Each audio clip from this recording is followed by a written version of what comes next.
Praise the lord. హల్లెలూయా. దేవుని నామమునకు మహిమ కలుగును గాక. ప్రభువైన యేసుక్రీస్తు నామంలో మీ అందరికీ నా ప్రత్యేకమైన వందనాలు తెలియజేస్తూ ఉన్నాను. ఇదేనా మరి ఒక వాగ్దానంతో మీ ముందుకు వచ్చి ఉండగా ప్రభు సన్నిధిలో వాగ్దానాన్ని మనం ధ్యానం చేసుకుందాం. పరిశుద్ధ గ్రంథంలో నుండి యోబు గ్రంథము 8వ అధ్యాయము 7వ వచనం చదువుకుందాం. పరిశుద్ధ గ్రంథంలో నుండి యోబు గ్రంథము 8వ అధ్యాయము 7వ వచనం చదువుకుందాం. అప్పుడు నీ స్థితి మొదట కొద్దిగా ఉండినను తుదకు నీవు మహాభివృద్ధి పొందుదు. దేవునికి స్తోత్రం కలుగునుగా. నీ స్థితి మొదట కొద్దిగా ఉండినను తుదకు నీవు మహాభివృద్ధి పొందుదు. దేవునికి స్తోత్రం కలుగునుగాక. మన స్థితి మొదట ఏ స్థితిలో ఉన్నప్పటికీ దేవునికని మనం జీవించినప్పుడు అది మహా అభివృద్ధి చెందుతుంది. 8వ అధ్యాయంలోనే 5వ వచనం నుండి మనం చూసినట్లయితే, నీవు జాగ్రత్తగా దేవుని వెతికిన ఎడల, సర్వశక్తుడకు దేవుని బతిమాలుకునే ఎడల, నీవు పవిత్రుడవై యథార్థవంతుడు అయిన ఎడల, నిశ్చయముగా ఆయన నీ యందు శ్రద్ధ నిలిపి నీ నీతికి తగినట్లుగా నీ నివాస స్థలమును వర్ధిల్ల చేయను. దేవునికి స్తోత్రం కలుగునుగాక. మొదటి ఏం చేయాలంటే మనం ఆయన వెదకాలి జాగ్రత్తగా. నీవు జాగ్రత్తగా దేవుని వెతికిన ఎడల, సర్వశక్తుడకు దేవుని మనం బ్రతిమాలుకున్నప్పుడు, పవిత్రుడివై యథార్థవంతుడివై జీవించినప్పుడు ఏమని దేవుడు తెలియజేస్తున్నాడంటే, నిశ్చయముగా ఆయన నీ యందు శ్రద్ధ నిలిపి నీ నీతికి తగినట్లుగా నీ నివాస స్థలమును వర్ధిల్ల చేయను. మన నివాస స్థలాన్ని వర్ధల చేస్తాడు. అవును, నీతిమంతుని నివాస స్థలం దేవుడు వర్ధల చేస్తాడు. ఎప్పుడంటే హృదయపూర్వకంగా మనఃపూర్వకంగా దేవుని వెతికినప్పుడు, నీతిమంతులముగా మనము జీవించినప్పుడు, ఆయన అడుగుజాడల్లో మనము జీవిస్తూ ఉన్నప్పుడు, ఆయనకి ఇష్టకరమైన రీతిలో పవిత్రుడై మనం జీవించినప్పుడు, సర్వశక్తులకు దేవుణ్ణి మనం బ్రతిమలాడుకున్నప్పుడు, ఆయన సన్నిధిలో మనం విజ్ఞాపన చేసినప్పుడు ఆయన మన ప్రార్థనలు ఆలకిస్తాడు కనుక నిశ్చయముగా ఆయన నీ యందు శ్రద్ధ నిలిపి నీ నీతికి తగినట్లుగా నీ నివాస స్థలమును వర్ధిల్ల చేయును అని వాక్యం స్పష్టంగా తెలియజేస్తూ ఉంది. మన యొక్క నీతికి తగినట్లుగా దేవుడు మన నివాస స్థలాన్ని వర్ధన చేస్తాడంట. మనం నీతిగా జీవించాలంటే ఏం చేయాలి?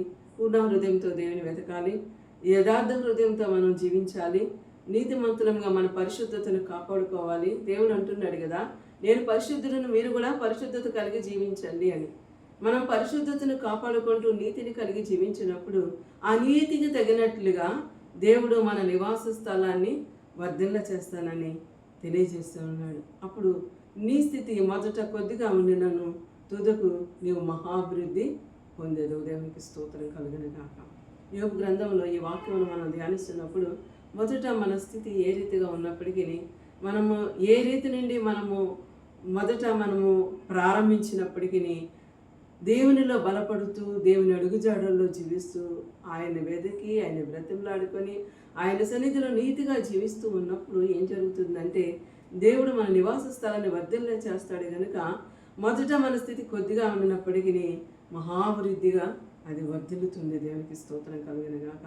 ఇదేనా ఈ వాక్యం వింటున్న ప్రతి ఒక్క సహోదరుడా సహోదరి, నీ స్థితి ఏ స్థితిలో ఉందో మాకు తెలియదు, కానీ నీ యొక్క పరిస్థితులు ఎలా ఉన్నావో, ఒకవేళ అనేక సమస్యలతో ఇబ్బంది పడుతున్నావేమో, ఆర్థిక ఇబ్బందులతో, లేని స్థితిలో, బలహీనత స్థితిలో, మరి ఎవరు నాకు సహాయం చేయడం లేదనే స్థితిలో ఆలోచన చేసి కొద్దిగా నీ స్థితి మొదట ఉన్నదేమో. ఒకవేళ ఎప్పుడైతే నువ్వు దేవుణ్ణి జాగ్రత్తగా వెతుకుతావో, ఎప్పుడైతే నువ్వు ఆయన సన్నిధిలో బ్రతిమలాడుకుంటావో, ఎప్పుడైతే ఆయన సన్నిధిలో విజ్ఞాపన చేస్తావో, అప్పుడు మన నీతికి తగినట్లుగా మన నివాస స్థలాన్ని ఆయన వర్ధిల్ల చేస్తాడు కనుక మన యొక్క స్థితి కూడా మహాభివృద్ధిలోనికి వెళుతుంది. దేవునికి స్తోత్రం కలుగునుగాక.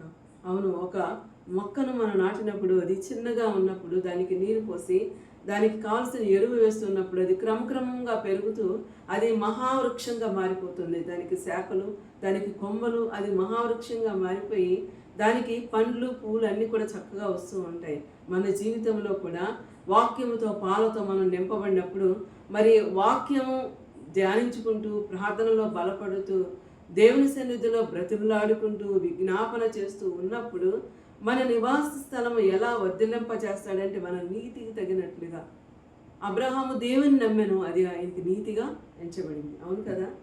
మరి మనం దేవుని నమ్ముకున్నట్లయితే అది నీతిగా ఎంచబడుతుంది. ఎప్పుడంటే యథార్థ హృదయముతో పరిశుద్ధముగా జీవిస్తూ దేవుని సన్నిధిలో కల్మషం లేని హృదయముతో పవిత్ర హృదయముతో మనం జీవిస్తూ ఉన్నప్పుడు మరి అబ్రహాము దేవుని నమ్మినది నీతిగా ఎంచబడినట్లుగా మనం కూడా దేవుని నమ్మి ఆయన అడుగుజాడలో జీవిస్తూ ఉంటే అది ఆ నీతి తగినట్లుగా మన నివాస స్థలం వర్ధలింపచేస్తాడు. అది క్రమక్రమంగా అభివృద్ధి పొందుతుంది. అది ఆత్మీయ స్థితిలో కావచ్చు, ఆర్థికపరమైన స్థితిలో కావచ్చు, అది కుటుంబపరంగా కావచ్చు, అన్ని రీతులుగా దేవుడు మనలను అభివృద్ధి పరుస్తూ ఉంటాడు. దేవునికి స్తోత్రం కలుగును గాక, దేవునికి మహిమ కలుగును గాక. యోబు మొదట చాలా ధనవంతుడిగా ఉన్నాడు. యోబు మొదట కుమార్తెలను కలిగి ఉన్నాడు. మరి పశు సంపద కలిగి ఉన్నాడు. గొర్రెలు, ఎడ్లు అన్నీ కూడా కలిగి ఉన్నాడు. అనేక మంది పనివారు ఉన్నారు. పొలం అన్నది అన్నీ కూడా కలిగి ఉన్నాడు.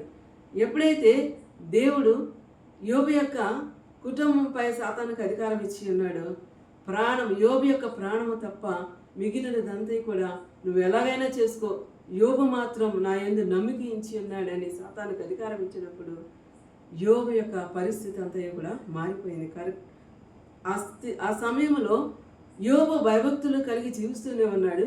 ప్రతిరోజు కూడా తన బిడ్డల నిమిత్తం బలి అర్పించేవాడు. యోబు చుట్టూ కూడా ఆయన కంచి వేసి ఉన్నాడు. అయితే ఎప్పుడైతే సాతానుకు దేవుడు అవకాశం ఇచ్చి యోబు చుట్టూ ఉన్న కంచి తీసివేశాడో తనకున్నటువంటి ఆస్తులన్నీ కూడా పాడైపోయినాయి. తర్వాత గొర్రెలు, గొడ్లు అన్నీ కూడా మరి చనిపోయినాయి. పిల్లలందరూ కూడా చనిపోయారు. ఈ రీతిగా సమస్తము యోబు కోల్పోయాడు. మొదట ఉన్నత స్థితి నుంచి ఏ రీతిగా తగ్గిపోయాడంటే దేవునికి విశ్వాసముగా జీవిస్తూ ఉన్నప్పుడు అతను అన్నీ కూడా కోల్పోయాడు. కరెక్ట్గా దేవుని యందు విశ్వాసం మాత్రము యోబు కోల్పోలేదు.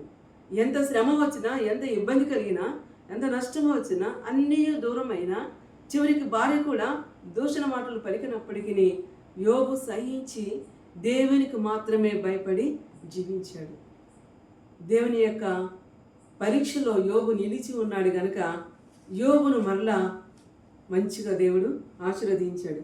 మనం ఒకసారి చూసినట్లయితే యోబు గ్రంథం చివరి అధ్యాయంలో మనం చూసినట్లయితే యోబు గ్రంథము చివరి అధ్యాయము 42వ అధ్యాయం 12వ వచనంలో చూసినట్లయితే యెహోవా యోబును మొదట ఆశీర్వదించిన కంటే కూడా మరి అధికముగా ఆశీర్వదించెను.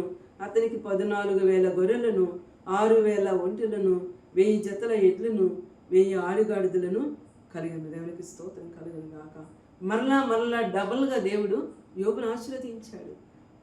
స్థితి అంతా కూడా మరి దీనస్థితిలోనికి వెళ్ళిపోయినప్పటికీ యోబు ఏం చేశాడంటే దేవుని యందు గురి నిలుపుకున్నాడు. దేవుని విడిచిపెట్టలేదు. దేవునికి భయపడ్డాడు. ఎంత కష్టం వచ్చినా సరే, శరీరం అంతయు ఇబ్బంది కలిగినప్పటికీ దేవునిలో నుండి తొలగిపోలేదు. చివరి వరకు కూడా దేవునిలో నిలిచి ఉన్నాడు కనుక యోబు మొదట ఆశీర్వదించినంత కంటే కూడా మరి అధికముగా ఆశీర్వదించానని ఇక్కడ వ్రాయబడి ఉన్నది. అతనికి మరి 14,000 గొర్రెలను, 6,000 ఒంటెలను, 1000 జతల ఎడ్లను, 1000 ఆడుగాడిదలను కలిగాను. అంతేకాకుండా మరి 7 కుమారులను, 3 కుమార్తెలను యోబుకు దేవుడు అనుగ్రహించాడు. ఆ దేశమంతటా యోబుకున్న కుమార్తెల సౌందర్యవంతులు ఎవరు కూడా ఆ దినాలలో లేరంట. బహుగా యోబును దేవుడు ఆశీర్వదించాడు. దేవునికి స్తోత్రం కలిగిన కాక. మనకి శ్రమ వచ్చినా, కష్టం వచ్చినా, సంతోషం కలిగినా, ఎట్టి పరిస్థితుల్లో ఉన్నా సరే మనము దేవుని యందు లక్ష్యం ఉంచాలి, నమ్మకం ఉంచాలి, విశ్వాసం ఉంచాలి. దేవుని నుండి తొలగిపోకూడదు. తొలగిపోయినప్పుడు మన పరిస్థితి మరి అభివృద్ధి పొందడానికి అవకాశం ఉండదు. నీతికి తగినట్లుగా మన నివాస స్థలం ఆశీర్వదింపబడాలంటే, వర్ధిల్లింపబడాలంటే దేవుని యందు మనకున్నటువంటి నమ్మకము, విశ్వాసము ఎల్లప్పుడూ కొనసాగుతూనే ఉండాలి. ప్రార్థన మానకూడదు, వాక్యము మానకూడదు. అలాగే దేవుని అడగడం మానకూడదు, వెతకటం మానకూడదు. అలాగే దేవుని యందు విశ్వాసం ఉంచి నీతిగా జీవించుతూ బ్రతిమలాడుకుంటూ ఆయన సన్నిధిలో విజ్ఞాపన చేసినప్పుడు ఖచ్చితంగా దేవుడు మనలను ఆశీర్వదిస్తాడు. ఈ దినాన వాగ్దానము, దేవుడు మనకు అనుగ్రహించిన వాగ్దానము అప్పుడు నీ స్థితి మొదట కొద్దిగా ఉండినను తుదుకు నీవు మహాభివృద్ధి పొందుదువు. ఈ వాగ్దానాన్ని ఎత్తిబట్టి మీరందరూ ప్రార్థన చేసినట్లయితే, ఒకవేళ నువ్వు దీన స్థితిలో ఉన్నావేమో, తక్కువ స్థితిలో ఉన్నావేమో, దేవుని కలిగి జీవిస్తే, దేవుని యందు నమ్మకం ఉంచితే నీ యొక్క అభివృద్ధి మహాభివృద్ధి అవుతుందని దేవుడు వాగ్దానం చేస్తున్నాడు కనుక ఈ వాగ్దానాన్ని ఎత్తిబట్టి మీరు ప్రార్థన చేసినప్పుడు ఖచ్చితంగా దేవుడు నెరవేరుస్తాడని తెలియజేస్తూ దేవుడి కొద్ది మాటలు దీవించునుగాక. ఆమేన్. ప్రార్థన చేసుకుందాం. మహాపరిశుద్ధుడైన మా తండ్రి, మీకు వందనాలు, స్తోత్రాలు. కృపగల దేవా మీకు వందనాలు, సర్వోన్నతుడా మీకు వందనాలు. నిజముగా యోబు అనుభవించిన శ్రమలు తండ్రి ఎంతో గొప్పవి తండ్రి, మీకు స్తోత్రాలు.